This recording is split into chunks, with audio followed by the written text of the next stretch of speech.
we are doing our Lessons in Light to coincide with the Lenten season, which is the 40 days. It starts with Ash Wednesday and leads up to Easter. And it is symbolic of the time when Jesus went into the wilderness, his 40 days in the wilderness, when he basically, the idea was he struggled with the devil.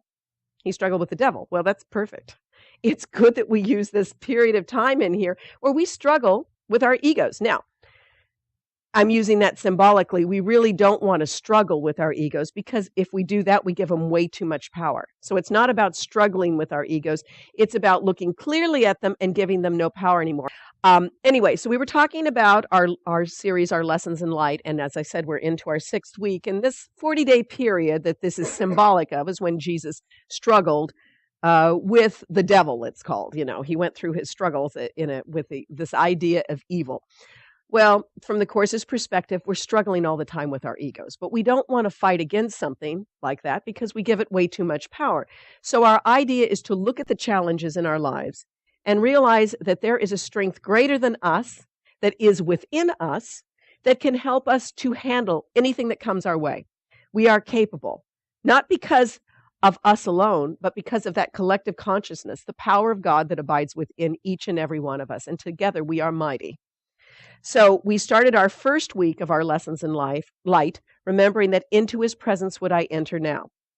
That at any moment we can enter into that presence because every moment we are in that presence. And the only thing that prevents us from experiencing that is our own choices, the free will that we have to abide in the valley of the shadow of death or to abide in the life and strength of God.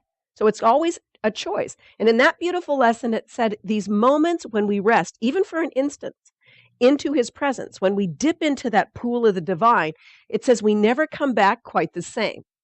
We come back transformed with a touch of heaven.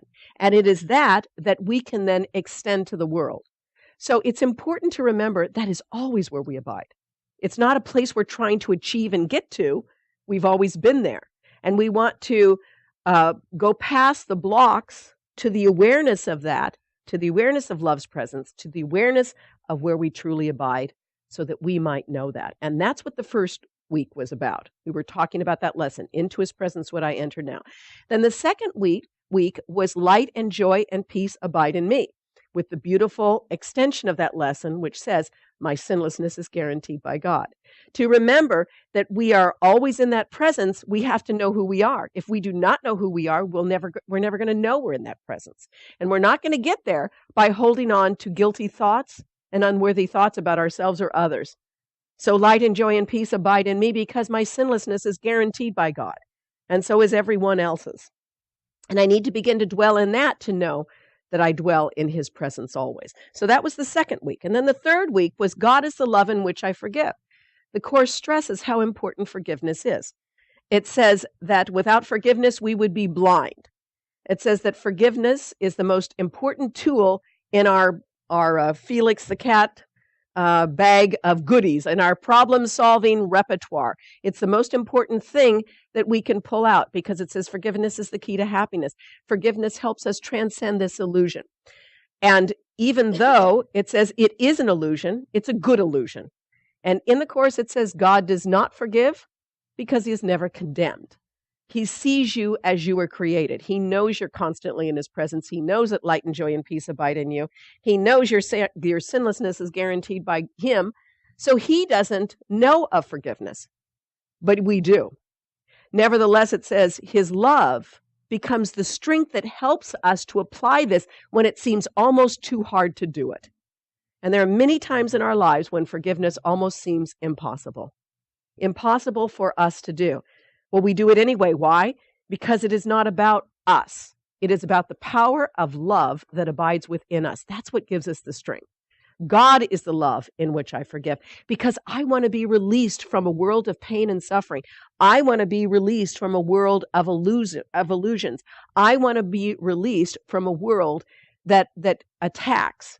I want to be released from a world filled with grievances. So we forgive so that we might know who and what we are. So God is the love in which we forgive. Even when it's tough, we do it through the love of God. That was the third week. The fourth week was love holds no grievances. Now, this is an important time to kind of take a pause and realize love cannot be experienced when we're holding grievances. So if we do not feel that in us, then something has gone wrong. The anger, even the righteous anger that we may have, costs us the awareness of love, the awareness that light and joy and peace abides in us, the awareness of the fact that we are in his presence all the time. So being able to recognize that when I do not know love, when I do not know that joy and happiness within my life, I am holding on to something, helps us to begin to look and say, help me. This is costing me something that is not worth it to me. I want the peace of God. I want that joy and happiness. So love holds no grievances. I want to know who I am.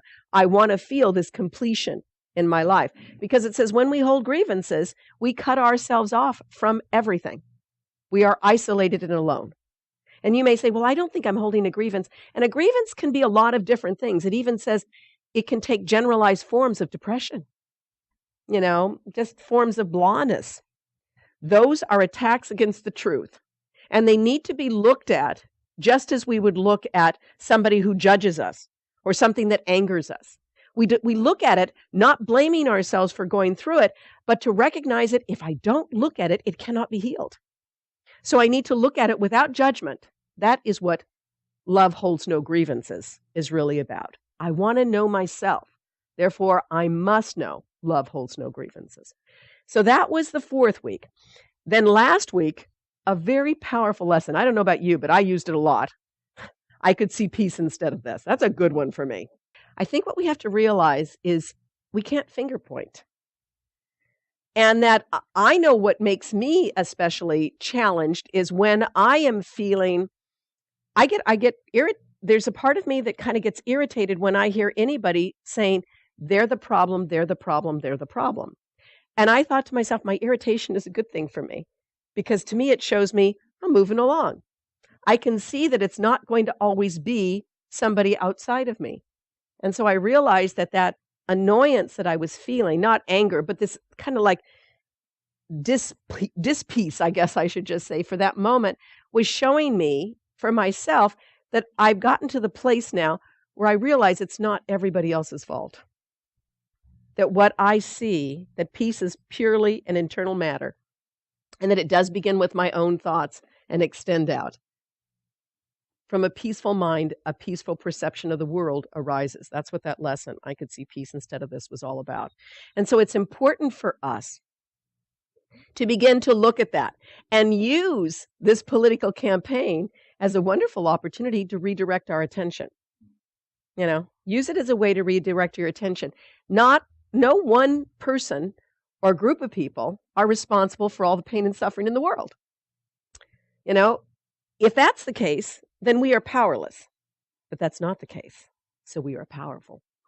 It is one person that makes a difference as we begin to change our minds about the purpose of the world, about the purpose of our lives. And that's why last week's lesson, I could see peace instead of this, is so important. And I think it really hit a chord with all of our viewers. And we had a huge viewership last week. So we shifted a little bit here.